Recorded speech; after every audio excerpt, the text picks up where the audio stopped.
May na hapon mga kahanap buhay. Adi yan na kita niyan sa palahod kita. Kahanap talaga si pangabuhay kay medyo madulom ang panahon yan. Maiwag.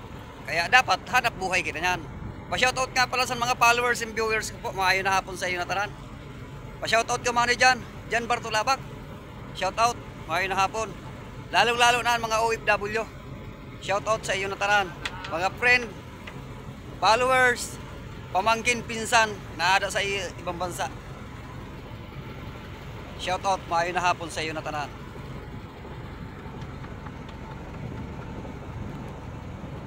Pa-shoutout ka pala sa mahal ko na asawa. Kan Glayza Almonte Valencia. Yan, Glayza ano na siya, litada na siya niya. Amin yan buhay namon di, kahanap buhay. Pa-shoutout nga pala sa mga vlogger sa Montreal. Shoutout, maayon na hapon sa iyo nga tanan.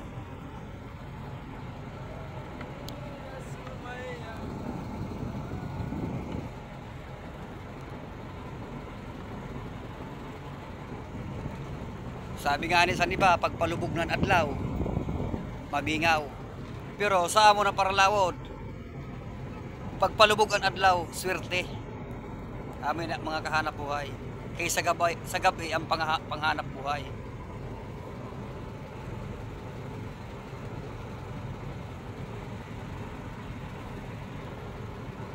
Pa-shoutout kan Julie Litada. Lalo-lalo na kan Marcos Litada. Pimoy, shoutout mga na hapon. Pa-shoutout kan Hari Litada da sa Iloilo. Minsan paminsan-minsan maguli ka man kay limutan Montreal sa iyo. Shoutout mga hapon. Sana permi mabas ko kalawas mo. Permi ka sabisan mga agurang healthy.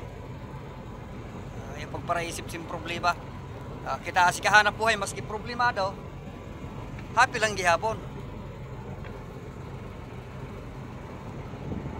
Pa-shoutout nga pala sa kaurupod ko. Lalong-lalo na kang classmate. Pati na kang best friend.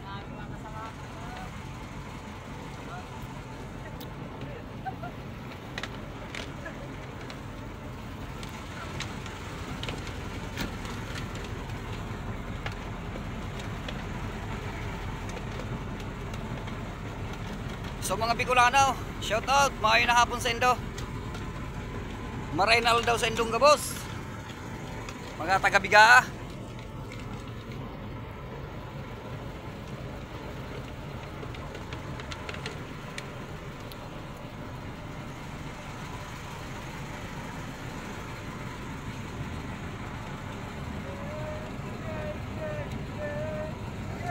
Hanggang din na lang mga kahanap buhay na ako vlog.